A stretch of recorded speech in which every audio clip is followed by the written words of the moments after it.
Hello friends, welcome. This is Neetu Kumari. तो आज हम बात करने वाले हैं एसोसिएशन के बारे में, यानी कि जो जिसे हम हिंदी में संगठन भी कह सकते हैं, ठीक है, समुदाय भी हम कह सकते हैं। तो इसके बारे में हम बात करेंगे। ये हमारा सोशोलॉजी का टॉपिक है और ये हमारा बीए का है, बीए पार्ट 1, ठीक है, यानी कि फर्स्ट सेमेस्टर का ये टॉपिक है जिसमें आपको जो एसोसिएशन है, ठीक है, उसके बारे में काफ़ी डिफरेंस भी पूछा जाएगा कि सभा जो है और संगठन जो है उसके बीच में डिफरेंस क्या है। तो सबसे पहले हम बात करेंगे आज यहाँ पर कि एसोसिएशन होती क्या है, यानी कि हमारे संगठन जो है उसको वो हमारा होता क्या है। तो स्पेशली हम उसके यहाँ पर फीचर्स की बात करेंगे। तो मैं यहाँ पर आपको जो है वो जो कराने वाली हूँ, सबसे पहले हम बात करेंगे मीनिंग के बारे में कि जो एसोसिएशन होता है उसका मीनिंग क्या होता है। देन उसकी डेफिनेशन के बारे में बात करेंगे। मैं 2 डेफिनेशन जो है यहाँ आपको प्रोवाइड करवाऊंगी। मैं हमेशा ही बोलती हूँ कि जब आप पेपर में लिखने बैठोगे इस क्वेश्चन को तो आपने कम से कम 2 डेफिनेशन तो कवर करके आनी है, क्योंकि आपको 2 डेफिनेशन के 2 मार्क्स मिलते हैं, ठीक है। अब ऐसा मत कर देना कि 3 डेफिनेशन लिख के आ जाओ, 4 डेफिनेशन लिख के और आज आपको 4 मार्क्स मिलेंगे, ऐसा कुछ नहीं होता है। जब भी आपका जैसे आप बीए में स्पेशली 18 मार्क्स का क्वेश्चन होता है, ठीक है, तो जो क्वेश्चन हो के जो मार्क्स होते हैं ना उसको अलग अलग फॉर्मेट में बांटा होता है। जैसे जो अपना मीनिंग का पार्ट होता है ना, ठीक है, इसमें भी आपको 2 मार्क्स मिलते हैं। डेफिनेशन आपको 2 लिख के आनी है तो इसके भी आपको 2 मार्क्स सबके मिलते हैं। बाकी तीसरे नंबर पर हम बात करेंगे इसके फीचर्स के बारे में, ठीक है, कि इसकी विशेषताएं कौन कौन सी हैं, उनके बीच में मार्क्स लग जाएंगे। और लास्ट में जो हमारा कंक्लूजन होता है जिसे हम हिंदी में निष्कर्ष कहते हैं, उसके भी आपके 2 मार्क्स लगते हैं। अगर आपने कोई भी क्वेश्चन, मान लो आपने 4 यूनिट है, उसमें से आपने लॉन्ग जो है आपने पूरे 4 क्वेश्चन अटैम्प्ट किए हैं, लेकिन हर किसी का आप जो कंक्लूजन है उसको लिखना भूल चुके हो, तो आप ऑलरेडी अपने जो मार्क्स हैं आपके उनको आप काट के रखिएगा, क्योंकि आपके पूरे जो 8 मार्क्स हैं वो आपके ऑलरेडी कट चुके हैं, क्योंकि आपने 2 मार्क्स का कंक्लूजन किसी भी क्वेश्चन में नहीं किया है। तो कंक्लूजन को इम्पोर्टेंस पता क्या था, कंक्लूजन को बहुत बच्चे ऐसे होते हैं जो हवा में उड़ा देते हैं कि यार चलो छोड़ दे, मेरा बस कंक्लूजन रह गया। बस कंक्लूजन नहीं रह जाता है, आपके 2 मार्क्स रह जाते हैं। तो कंक्लूजन को भी उतनी इंपॉर्टेंस देनी है जितना पूरे क्वेश्चन को दे रहे हो, ठीक है। तो सबसे पहले मैं आपको बताऊंगी इसके मीनिंग के बारे में कि हमारी ऑर्गेनाइजेशन क्या होती है। दूसरे नंबर पर हम बात करेंगे कि इसकी डेफिनेशंस क्या होती है, यानी कि इसकी परिभाषाएं क्या है, और फिर हम इसकी विशेषताओं के बारे में बात करेंगे, इसकी विशेषताएं कौन कौन सी होती है, ठीक है। चलिए स्टार्ट करते हैं।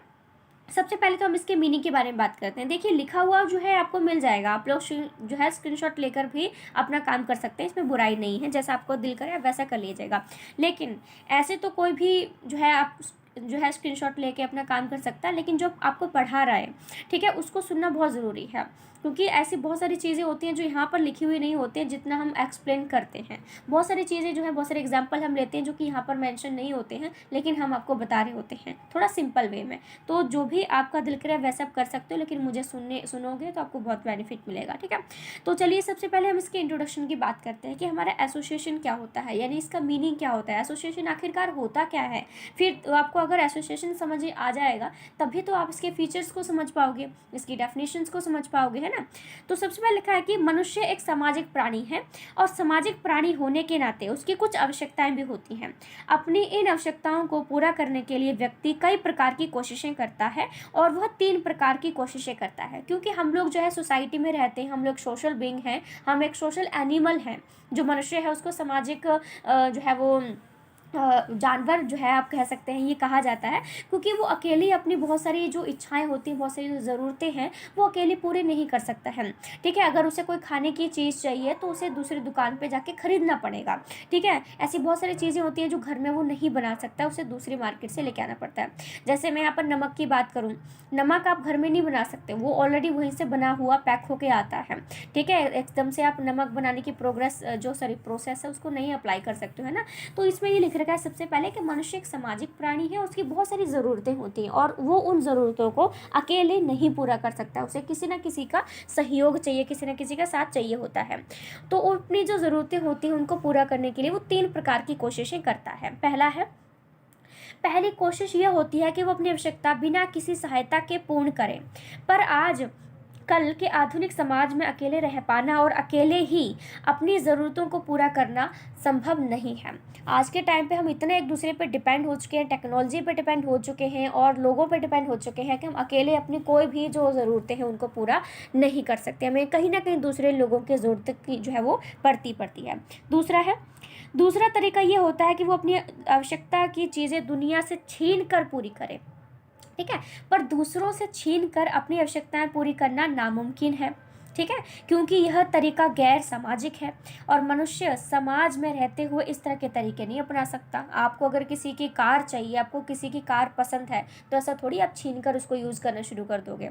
आप कोई खाना खा रहा है, आपको भूख लगी है, तो आप खाना छीन कर उससे खा लोगे, ऐसा नहीं आप कर सकते हो, ठीक है। ये गैर कानूनी हो जाता है, गैर सामाजिक हो जाता है।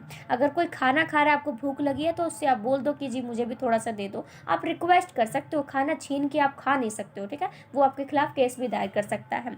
तो ये चीज़ है, ठीक है।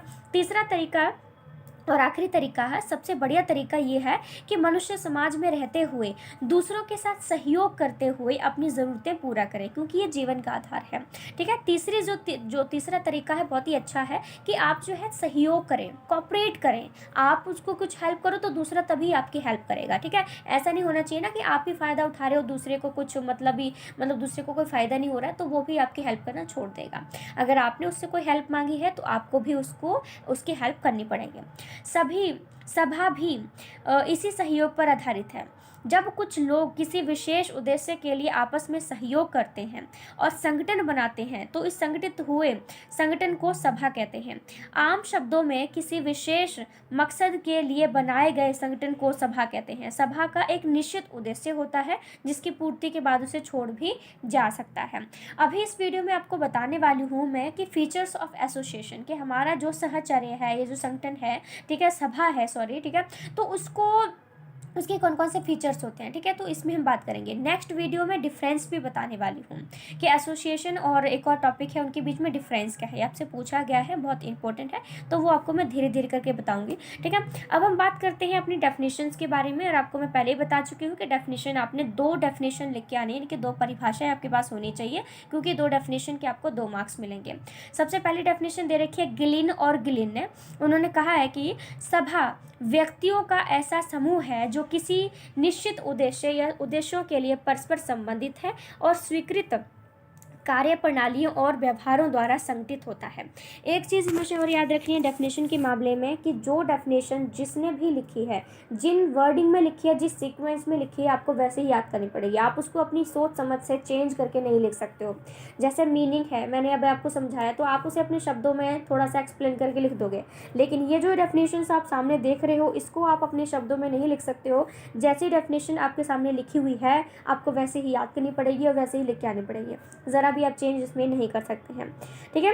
आपको देखो यहाँ पर इंग्लिश में भी डेफिनेशन है और आपको हिंदी में भी डेफिनेशन है। तो जो हिंदी मीडियम के स्टूडेंट हैं उनके लिए बहुत बड़ा बेनिफिट हो जाता है कि जब वो पेपर में लिख रहे होते हैं तो एक तो वो हेडिंग इंग्लिश में, हिंदी मीडियम में लिख रहे होते हैं ना, ठीक है, तो वो हेडिंग जो होती है उसको इंग्लिश में लिख सकते हैं और डेफिनेशन में उनको खुली छूट होती है कि आप पूरा पेपर हिंदी में लिखो, सारा क्वेश्चन आप हिंदी में जो है अटैम्प्ट करो, लेकिन डेफिनेशन की बात आती है तो वहाँ पर आप इंग्लिश में डेफिनेशन लिख सकते हो।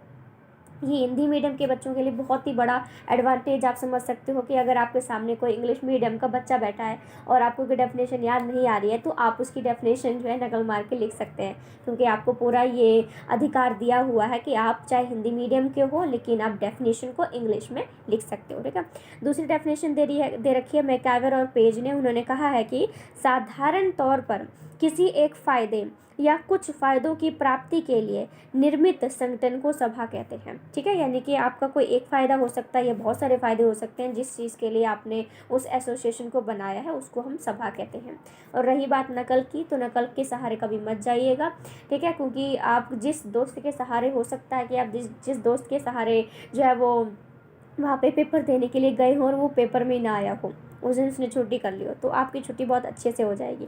तो नकल पे डिपेंड आप कभी ज़िंदगी में मत कीजिएगा, अपनी सोच और समझ के अकॉर्डिंग पेपर करके आइएगा। भले थोड़ा लिखो लेकिन टू द पॉइंट लिखो, तो टीचर उसी से खुश हो जाता है, ठीक है। अब इसके हम कुछ फीचर्स की बात करते हैं कि हमारे जो सभा है, संगठन है, उसके कुछ फीचर्स की बात करें। सबसे पहला पॉइंट है, सभा व्यक्तियों का समूह है, यानी कि ग्रुप ऑफ पीपल है। सभा की स्थापना कुछ व्यक्तियों के द्वारा की जाती है जिसके कारण उसको समूह कहा जाता है।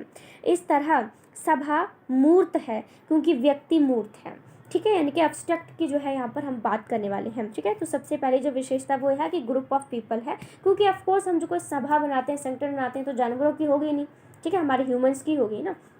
फिर है विचार पूर्वक स्थापना, थॉटफुल एस्टेब्लाइजमेंट। सभा समुदाय की तरह अपने आप ही पैदा नहीं हो जाती है। यानी कि जो भी हम एसोसिएशन बनाते हैं तो वो अपने आप नहीं बन जाती है ना, हम उसको बनाते हैं, ठीक है। इसका निर्माण तो किसी विशेष पर्पस यानी कि उद्देश्य की पूर्ति के लिए सोच समझकर और विचार करने से स्थापित किया जाता है। अगर आप बहुत सारे लोग हैं जिनको अधिकारों का हनन हो रहा है, जिनके अधिकारों को छीना जा रहा है, तो वो क्या करेंगे, मिलकर एक एसोसिएशन बनाएंगे, एक संगठन बनाएंगे, सभा बनाएंगे और फिर आंदोलन करेंगे। यानी उन्होंने पहले सोचा समझा कि हाँ सभी के राइट्स एक जैसे हैं, सभी को एक जैसी ज़रूरत है, ठीक है, तो हम सभी मिलकर कर लेते हैं, कि उन्होंने प्लानिंग किया, तब जाके जो है हमारा एसोसिएशन बनता है। तीसरा पॉइंट हमारे सामने आता है निश्चित उद्देश्य, यानी कि डिफाइंड एम की बात करते हैं, ठीक है, तो यह डेफिनाइट एम की बात करते हैं। सभा के निश्चित उद्देश्य होते हैं, यानी कि आपने कोई भी एसोसिएशन बनाया है तो ऑफकोर्स उसका कोई ना कोई पर्पस रहा होगा, ऐसे फालतू में आपके पास टाइम तो है नहीं जो बना लोगे, ठीक है, कोई ना कोई तो आपके पास पर्पस होगा ही होगा। सभा हमारे सामाजिक जीवन की सारी ज़रूरतें नहीं बल्कि कुछ ज़रूरतें पूरी करती है, और साथ ही साथ अपने सदस्यों के हितों की रक्षा भी हमारी सभा के द्वारा ही होती है। फिर है सभाओं का जन्म और विनाश होता रहता है। Association takes birth and destroy. सभा का स्वभाव अस्थायी होता है क्योंकि इसकी स्थापना कुछ विशेष उद्देश्यों की पूर्ति के लिए हो जाती है, और जैसे ही वो उद्देश्य पूरे हो जाते हैं सभा भी खत्म कर दी जाती है। कहने का मतलब ये है कि जब भी कोई एसोसिएशन बनाई जाती है तो वो किसी स्पेसिफिक जो हमारा पर्पस होता है, जो हमारे उद्देश्य होते हैं, उसके लिए बनाई जाती है, और जब वो हमारा उद्देश्य पूरा हो जाता है तो फिर उस एसोसिएशन को ख़त्म कर दिया जाता है। जिनके भी जिनको भी कोई चीज़ चाहिए होती है तो उस संगठन में आके जुड़ जाते हैं, और जब उनको वो चीज़ मिल जाती है तो वो चले जाते हैं, ठीक है। तो इस प्रकार से जो एसोसिएशन होती है वो हमारी कभी भी परमानेंट नहीं होती है, उसको बनाते हैं लोग, और जब ऐसे इनका पर्पस ख़त्म हो जाता है उस स्वभाव को जो है संगठन को वो चले जाते हैं, छोड़कर तोड़ देते हैं उसको। नेक्स्ट पॉइंट हमारे पास है सदस्यता इच्छा पर आधारित होती है। बहुत ही इंपॉर्टेंट है क्योंकि जो मेंबरशिप होती है वो आपकी विश पर डिपेंड करती है। अगर आप किसी भी आपकी कोई प्रॉब्लम है तो आपको पता चले कि हाँ इस संगठन में जाकर मेरी वो इच्छा पूरी हो सकती है, तो आप उसमें जाके शामिल हो जाओगे। कोई आपको फोर्स नहीं करता कि नहीं हमारे संगठन में आके शामिल हो जाओ। आपकी जहाँ पर भी आपको लगता है कि आपके उसके लिए कोई फ़ायदेमंद है तो आप उसमें पूरी तरह से जा सकते हो। जब आपका पूरा फ़ायदा कंप्लीट हो जाता है तो आप उस एसोसिएशन को छोड़कर जा भी सकते हो, उसमें आ भी सकते हो, आपकी मर्जी पे डिपेंड करता है, ठीक है। फिर है सभा की सदस्यता औपचारिक होती है, यानी कि फॉर्मल मेंबरशिप की हम बात करते हैं, नॉट इनफॉर्मल, ठीक है, मेंबरशिप। इसकी सदस्यता औपचारिक होती है जब चाहे उसको अपना सकता है और जब चाहे इसको छोड़ सकता है, पर इसके लिए उसको त्याग पत्र या प्रार्थना पत्र देना पड़ता है, और सदस्यता फीस भी इसको देनी पड़ती है। अगर कोई ऐसा है जिसको अपना जो मेंबरशिप है उस एसोसिएशन से बाहर जाना है, उसको वो एसोसिएशन से रिज़ाइन करना है, तो उसको एक जो रिज़ाइन लेटर भी देना पड़ेगा। फिर है हर सभा कुछ अधिकारियों को चुनती है। सिलेक्शन ऑफ ऑफिसर्स की बात करते हैं। हर सभा अपने कामों के लिए कुछ अधिकारियों को चुनती है, जैसे प्रधान होता है, उसमें उप प्रधान भी होता है, सेक्रेटरी होता है, कैशियर होता है, तो ये सभी मिलकर जो है वो समय पर काम करते हैं। नेक्स्ट है हर सभा के कुछ निश्चित नियम होते हैं। देखो आपको पता है नियम हर जगह होते हैं, आपके घर में भी नियम होते हैं, स्कूल में नियम होते हैं, ट्रैफिक नियम होते हैं, ऐसी कोई भी चीज़ नहीं है जहाँ पर आपको आज के टाइम पे रूल्स नहीं मिलेंगे, ठीक है। क्योंकि रूल्स के बिना आज का ह्यूमन कभी मानता ही नहीं है, उसको बस एक रूल्स चाहिए होता है जिसके ज़रिए वो अपनी बात को जो है वो मतलब रुकता है अपनी इच्छाओं को पूरा करने से, ठीक है। तो लगा है कि हर सभा वही लिख रखा है कि इसमें हमारे जो है वो बहुत सारे नियम बनाती है, जिसके अकॉर्डिंग जो है जिस एसोसिएशन में लोग जितने शामिल होते हैं उन नियमों के अनुसार ही वो काम करते हैं। आपके घर में भी नियम है कि आपने ऐसे कपड़े पहनने, वैसे कपड़े नहीं पहनने हैं, आपने इतने बजे उठना है, इतने बजे सोना है, इतने बजे खाना खाना है, तो वो आपके भी नियम होते हैं और आपको उसी के अकॉर्डिंग चलना पड़ता है, ठीक है। फिर है सहयोग की भावना, इनके फीलिंग ऑफ कॉपरेशन। सभा का जन्म सहयोग की भावना पर आधारित होता है। किसी विशेष उद्देश्य की प्राप्ति हेतु सहयोग की भावना ही व्यक्ति को सभा का निर्माण करने के लिए प्रेरित करती है, क्योंकि अगर आपके बीच में जो है कॉपरेशन की फीलिंग होगी तभी आप किसी एसोसिएशन में बने रहोगे। अगर किसी ने अपने पॉइंट ऑफ व्यू को सामने रखा है तो आपको उसे एक्सेप्ट करना पड़ेगा और अपने भी पॉइंट ऑफ व्यू सामने रखने पड़ेंगे। ऐसा थोड़ी कि आप सीधा क्रिटिसाइज़ कर दो कि नहीं मुझे तेरी बात नहीं माननी, मैं तो अपनी मर्जी से चलूँगा, आप ऐसा नहीं कर सकते, ठीक है। घर में भी आपको इतनी खुली छूट नहीं होती है, घर में आप अपनी मर्ज़ी से सारा कुछ करते हैं, आप ऐसा नहीं कर पाते हैं, ठीक है, क्योंकि आपको अपने जो पेरेंट्स हैं उनकी बात को मानना पड़ता है, भले ही आपका मन हो या ना हो, लेकिन आपके अंदर कॉपरेशन की जो फीलिंग है वो होनी बहुत ज़्यादा ज़रूरी है। नेक्स्ट हमारे सामने आता है 10th पॉइंट है समिति का एक साझा उद्देश्य होता है, ठीक है, यानी कि कॉमन एम होता है, क्योंकि हम एक एक उद्देश्य के लिए उस किसी भी एसोसिएशन में जाके शामिल होते हैं। ठीक है, आपके ज़्यादा कुछ उसमें पर्पस नहीं होते हैं। फिर है समिति एक संगठित व्यवस्था होती है, यानी कि ऑर्गेनाइज्ड सिस्टम होता है। हर एक समिति के निश्चित उद्देश्य होते हैं और इन उद्देश्यों को पूरा करने के लिए कुछ विशेष नियम भी बनाए जाते हैं और यह नियम समिति के सारे सदस्यों पर लागू होते हैं। और समिति में हर एक सदस्य की स्थिति और जो उसकी भूमिका है, यानी कि रोल और जो स्टेटस है, वो आवश्यकता के अनुसार निश्चित होता है। नेक्स्ट है समिति के सदस्य दूर तक फैले हो सकते हैं। यह आवश्यक है कि समिति के सभी सदस्य एक निश्चित भूभाग में रहते हों। वह अलग अलग क्षेत्रों से संबंधित तथा अलग अलग स्थानों पर भी हो सकते हैं। ज़रूरी नहीं है कि आपने जिस एसोसिएशन में पार्टिसिपेट किया है, जिसमें आप शामिल हो रखे हैं, आपको उसी जगह पर रहना पड़ेगा। आप अलग अलग जगह पर रहकर भी उसका हिस्सा बने रह सकते हैं। ठीक है, तो इस प्रकार से हमको पूरे मैंने जो है आपको पूरे 12 फीचर्स हैं जो हमारे इसके एसोसिएशन के बहुत ज़रूरी थे, अब जो आपको पता होना चाहिए था, तो हमने यहाँ पर इसको कवर कर दिया है। नेक्स्ट वीडियो में डिफरेंसेस बताऊंगी, तो उस वीडियो को ज़रूर देखिएगा। ये वीडियो भी बहुत ज़रूरी है क्योंकि आपको यहाँ से बेसिक चीज़ें पता चल जाएंगे। जब बेसिक चीज़ें पता चल जाएंगी तो आप नेक्स्ट चीज़ जो चीज़ मैं डिफरेंसेस वाली कराने वाली हूँ तो वो आपको बहुत अच्छे से याद हो जाएगा। ठीक है, तो हमारा सेशन आज यहाँ पे ख़त्म होता है। अगर आपको वीडियो अच्छी लगी हो तो वीडियो को शेयर, सब्सक्राइब, लाइक जो भी आपका दिल करता है आप कर सकते हैं। So thank you so much friends, thank you.